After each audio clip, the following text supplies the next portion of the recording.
What's going on YouTube and cryptocurrency family? My name is Harry and I am the Crypto Vet. I'm so sorry that it's taken about a week for me to get another video put out. I've had a lot of stuff going on, issues with my laptop, but I think I got everything settled. So we're going to get started today. I'm going to go over just a really quick Bitcoin, XRP, and Ethereum as far as technical analysis goes. I'm also going to pull up something that DaVincij15 as well as MMCrypto, two of my favorite YouTubers that know way more about blockchain and crypto than I do. I like to watch a lot of crypto videos, but there's something interesting that they found that I'm going to go with today that is very weird. But let's go ahead and get started because I want to make this a quick video for anybody on their morning drive or whatever going out there. So without further ado, let's get started. Alright, if we go ahead and start off with CoinMarketCap, we can see that all of the cryptos are starting to head back up again after we had that flash crash not too long ago. Bitcoin right now is about to test the 11.5 again. Ethereum going right back up to $400 right now at $396, and then my boy XRP already above 30. We're looking to test that next resistance at 34 and going beyond that. We also have things like Chainlink setting all-time high. I believe this is all-time high for them. I'll have to double check. I do like Chainlink a lot, and I will be doing a TA on them as well as some fundamental analysis here soon. But one of the big things that people have been talking about is the CME gap on the Bitcoin chart. Yes, most of the time CME gaps do get filled, but I don't really think that's something to worry about at the moment. We could have a crash to fill it. Not every CME gap gets filled, but if you look right here, we can see that we have that gap between 9,600 and 9,935-ish. Yes, that's something that is very bearish that could bring us back down there. We could have another flash crash once we try to test 12 or 13.5. But for everybody that's out there, just take this with a grain of salt. It's just numbers. So I don't really know what to make of that. Maybe somebody smarter than me, but I don't think it's that much to worry about. Just make sure that if you are trying to buy in long or do things like that with a lot of leverage, that you take into account that we may come down here, so make sure you don't get liquidated. Alright, but let's go ahead and start on Bitcoin. What I have here is just the 5-minute chart because I have been day trading because I like to do it for fun.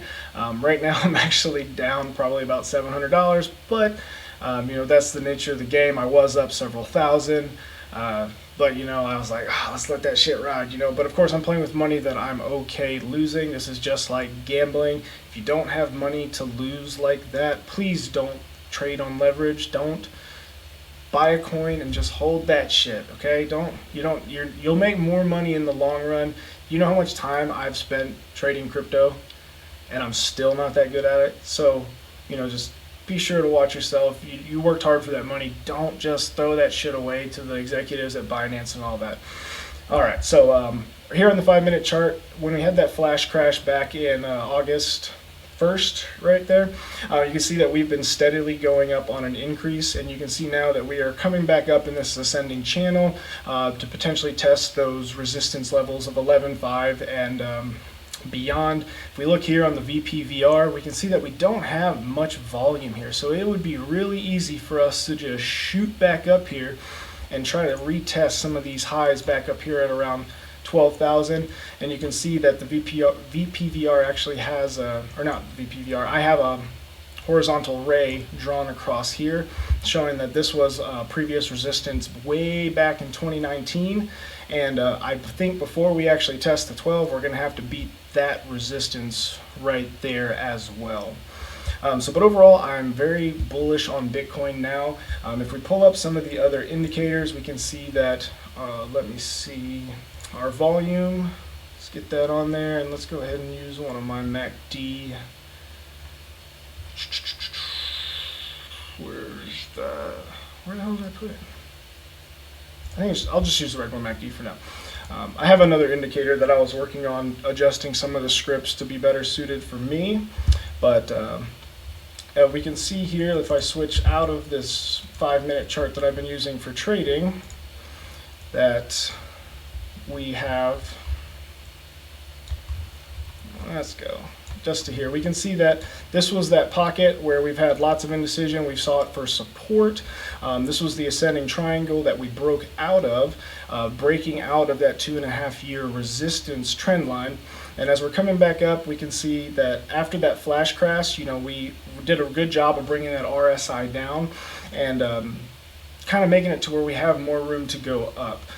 Also on the Bollinger Bands, we're already starting to step out. Now we are no longer outside of the Bollinger Bands, so there's a lot of room for us to grow, which is really, really good and healthy for Bitcoin overall. We don't want to stay on the outside. Our greed on the Fear and Greed Index, I believe, is at like 80-ish right now. So like in that really, really greedy area, it's real easy for us to have that crash that we saw a couple days ago. So, but overall, I'm still bullish on Bitcoin prices to look out for. Oh, excuse me. If right now in this little consolidation phase that we're in right now, it could be that we drop down to retest that 10.5. So remember, for us to go up, we have to come back down a little, and it's going to be like that the whole way up. As we're where's my little draw tool? Is this the thing? Yeah. So we could go up, but then it's going to come back down and then go up. Could come back down. We could go back down to here before we go up. But as time goes on, the RSI and the moving averages will all slowly build up, and we can hit that parabolic to go up to test ridiculous new highs. I've heard everything from 55,000 all the way up to 555,000. Will it go to that? I don't think so. I've heard that we could hit 6 figures by next year. That is very possible though, just based off of normal technical analysis and price targets, as well as diminishing supply and increased value, thus going out to everybody, like Joe Rogan telling everybody about Bitcoin, TikTok telling everybody about Dogecoin. The more awareness for cryptocurrency, the value of it can skyrocket. Value is whatever people want to pay for shit, right? I could take, my watch may be worth a lot, but if nobody wants it, it ain't worth shit, right? So, just take that as it is, and just remember that it could go high, and I definitely think it's going to go higher than it is now. So if you got money and you want to invest, again, I am not a financial advisor. I am a doctor/idiot, so don't do anything I say. Just, learn yourself and invest what you want to invest in. But my overall, I think we're going to come up on Bitcoin. We're going to test the 12,000. If we get rejected there, I very much think that we're going to go back to 10.5. Hopefully the 10.5 holds as support instead of the resistance that it has been. After that, it's to the moon. So let's go ahead and go on to Ethereum. Oh, I have my trading set up on here. Let's take my TV sequential off. And yeah, let's just leave the VPVR and everything else up. So Ethereum, I don't have anything negative to say about Ethereum. I was trying to find bearish stuff to talk about, but with all the ERC20 tokens, ETH 2.0 coming out, their competitors like Elrond, making sure that they're staying on top of their game, I easily see that probably by the end of, my guess is by the end of the week, we're testing 450, 500. But from here on out, Ethereum, I feel is very, very bullish. But then again, Bitcoin is still the big boy in the house. So if they drop, Ethereum will drop a little bit at least, and it'll be harder for Ethereum to go up if Bitcoin comes down. So we're just on the 15-minute chart. But if we want to just head to the daily, we can see that we are going straight up. We are riding the edge of the Bollinger Bands. Our moving averages are all on top of each other, just stacked, and it's just looking really, really good. Once we get above 400, if nothing happens with Bitcoin, nothing happens in the world, I can see us staying on Ethereum, staying with about the 400 as its support versus it being resistance as it has been, and we can easily get back up to retesting the $1,100, $1,200 range for Ethereum. All right, so love Ethereum too. If we go to XRP, which is my favorite, and currently the one that I'm doing a lot of day trading on Bybit, which again I don't recommend, so I've lost more money than I've made. I just like doing it, and there's days where I can actually make 1,000 or 2,000 XRP that I can send to the wallet, and then I don't touch, and then, you know, I'll play with a couple $100 every week just to see what I can do with it, because it's fun for me. But let me take off these.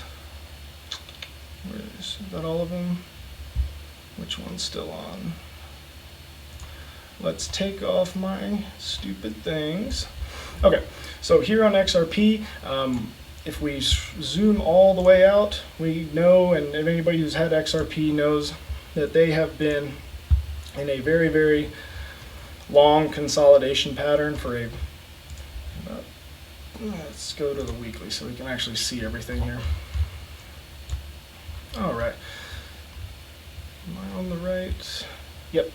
So XRP, in the long time that it's been here, all the way back, this isn't the right chart. Well, either way we can see that, I'll have to figure out which chart it is. It goes all the way back to 2013 when XRP was first on TradingView. The biggest thing I see is that we've had this W forming on the weekly chart. And you know, we tested this high around 30 cents. We were in this since February of this year. We've been in this long consolidation pattern, and then now we are coming up to test this high. I have this fib retracement right here. Once we get past this, 34 cents is our next high that we have to break, and our strongest resistance at this point. Once we get past that, you know, we have other resistances from other peaks in the past, but I don't think they're going to be much to hold XRP back because of this such a long consolidation phase. XRP has so much good news coming out with Ripple, Brad Garlinghouse, David Schwartz, and all the people running that. We had lots of updates as far as usability with XRP.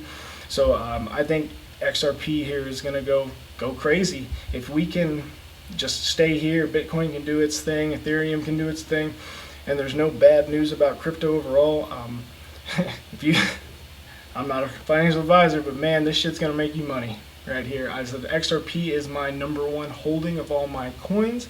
I currently now hold over 50% XRP, which I know that's a lot of people are gonna be like, you crazy son of a bitch, you're gonna lose all your money. Well, if I do, I go out, you know, investing in what I believe in. But I really, really like XRP, and I'm gonna continue to hodl this shit. My actual sell target for XRP is triple digits. So we're at 30 cents now. You know, I'm looking at 100 plus to sell, and even then, I'm still gonna probably hold a lot of it, because I don't really need to make the extra money. But that's the price target that I highly expect to be realistic in the coming years. So XRP bullish as well. We can see that all of our volume is down here. Once we get up here, you know, it's only going to be buy. So, you know, if you're looking to buy right now, you know, don't FOMO in and just go crazy, because like in a flip of a switch, all this shit can be gone. This is cryptocurrency. This is the wild, wild west. Think back when the internet first started in the early 90s. You know, there's tons of scams and stuff out there. You know, I could be a full believer, and XRP could be a scam. I don't think they are, but if they were, you know, I would lose over 50% of my current investments, which I have, you know, about 15% in stocks and, you know, gold and things like that. But then, you know, I've got a good 75% plus in cryptocurrency. So very, very, very bullish on XRP. So now we got that out of the way. I just wanted to show you a quick deal of what my current trade is on Bybit. Once Bitcoin broke the 11.3 resistance in the short term and was able to overcome that, XRP was also testing the 30 cents. And when that happened and I had confirmation on the 15-minute plus, we had crossed over the moving averages on all the charts from 15 minutes up to the 2 hour. I bought in at 30 cents. And as you can see here on 50x leverage, I set my stop loss right below because I didn't want to lose much. Actually, you can't see it. There you go. My stop loss was there, and you can see that I actually lost a bunch on one trade because I forgot to put a stop loss. So I liquidated out real fast because I wasn't paying attention. But I'm looking to get some of those gains back now. But right now I'm in the positive. I'm looking to exit around 32 if I can. The second we break 30 cents, 30.5 cents, I will then put my stop loss at 30.5, so that way if there is a flash crash, I'll at least make the 200 or so XRP gains that I was hoping to make. So let's go ahead and head back to this side, and let's go ahead and talk about that. Oh, before we do that, actually, I wanted to bring up this picture. If you're looking to FOMO in right now and buy and purchase, and all of a sudden everything goes crazy and drops, I want you to remember this chart right here. It's called the Wall Street cheat sheet and the psychology of the market. You know, there's always a start, there's hope, disbelief. Oh, there we go. And as the bull run starts, there's optimism, belief, thrill, and euphoria as we get up higher, but then we drop down a little bit. And we're like, nah, there's no way it's gonna keep going down. We're in a bull run, right? Well, just remember, it will drop again because markets are cyclical. As things go, it's going to go in like a sine wave. It's going to bounce up and down. The time you want to buy is when everybody else is running away. So down here at the bottom, when there's fear, that's when you buy. You ride it up when everybody's excited and they're thinking it's going to go. You should be reading the charts. You should be watching me. You should be watching other YouTubers and learning constantly. You'll know based off of Fibonacci retracement and other things that this is where, oh, I should take some profits now. When everybody else is losing their money, everything will go down. You can buy back in again and you can make your money. So just remember this chart and look it up if you ever want to understand the psychology of the market, you know, and the actual trend that goes along with bull runs. But so the thing that really interests me was, let me zoom back out. All right. When I was watching DaVincij15 and MMCrypto early this morning, around 3 or 4 this morning, he mentioned how currently the U.S., on our quarterly reports, the GDP of the United States has decreased by around 32%. Well, when he was looking into it, he tried to Google minus 32% GDP, and the results he got were quite strange. So I'm going to post it here, and I'm going to actually do it live. So you can see on my search here, I have minus 32 GDP. So let's Google that. If we Google it, this is Google, one of the best search engines in the world, one of the best algorithms. Anything you type in here, it should search every website on the internet and look it up. So when we get gross domestic product. It's giving us a stupid ass fucking definition, right? Where's the 32 that I put in here? It's not included anywhere on here, nor is the website .gov that actually shows us what it is. We have an article here talking about Europe's GDP. Okay, things down here. So that's fine, right? If you're just searching it and you don't know, okay, maybe there's just not much about that number. Maybe it was the wrong number. But let's go to Bing and let me type in the same thing. Minus 32 GDP. Search. The government website pops up immediately right here, bea.gov, and it shows that the United States has decreased at an annual rate of 32.9% in the second quarter of 2020, obviously due to the coronavirus and this shithole of a mess that we're in right now. And I did it on several other browsers. The only one that doesn't show is Google. For some reason, it looks like Google is censoring this data.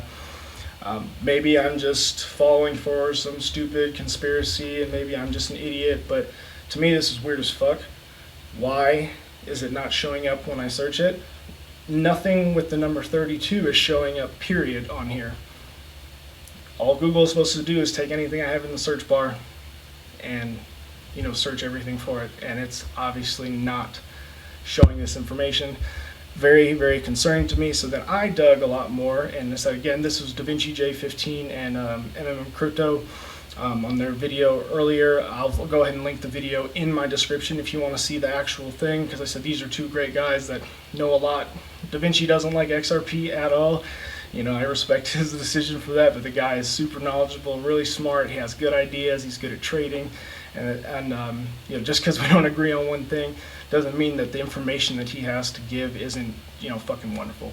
But take this for whatever you want. This is really strange, and this also is going along with the dollar losing a shit ton of value right before, right as the Fed is printing, $4 trillion or so dollars to help with stimulus for people who I'm sure need it very, very badly. And it's like it has to be done, but the whole world economy is based around the US dollar, and inflation is going to occur at a rate much higher than 2% that they're claiming. I believe they're claiming 2%. I mean, this has to be 4+% with a drop this much in the dollar, right? So 96-ish to down there to 91, 93. So, if you do have money or do get your stimulus check, I recommend you, get that referral link at the bottom, get your free $50 from crypto.com where you can stake, earn money. That's, in a savings account, you ain't gonna earn shit now, but you put it in there, you can earn up to 16% on CRO tokens, and then if you stake CRO, you can earn 4 to like 8% on a ton of other cryptos. My staking, I have about $10,000 staked in crypto.com just because it's so damn easy. So, I used to carry around a lot of cash. I have absolutely no cash, and I have less than $1,000 in US dollar in my account. Now I buy everything with crypto because of the MCO card or the crypto.com card. I sell, top up my card, and then pay with that anywhere Visa's accepted. So that's what I'm doing now, because this crap right here, that ain't flying for me. As far as, this paper money, that's absolutely worthless, that they can just run that printer. But I've already gone way too long on this video. Thank you so much. Thank you so much for tuning in, and I'm going to get back to bringing videos a lot more frequently. I really appreciate it. Please like and subscribe. I'm going to have to turn on ads on my YouTube channel. I didn't want to, but YouTube is not putting my videos out there at all because, one, I'm doing cryptocurrency, which those fuckers don't like, and two, I'm not producing ads, so they're like, I'm not even generating them any fucking revenue, so they don't care. But if you do like the video, please tell other people about it. Crypto is going to be the future. I'm just a doctor. If anybody can be a doctor, right? That wasn't hard. So don't take my advice. Do your own research. If you have any questions, please comment down below. I will answer your questions. And I'm going to go ahead and start a Discord group, and I had one request for a Patreon, so I said I'm still looking into that. I'm not quite sure how the Patreon works. I haven't messed with it, but I thought the Discord would be really good, because then if you had any questions, you could just hop in. I'm almost always at my laptop since I hurt my knee back in December, so I'm not very mobile anymore. But that way, if you have questions on trading, just any questions about finance, money, or hell, you just want to chat about something random, check it out down below. And then without further ado, enjoy your day, and I will have another video for you later tonight. Take it easy.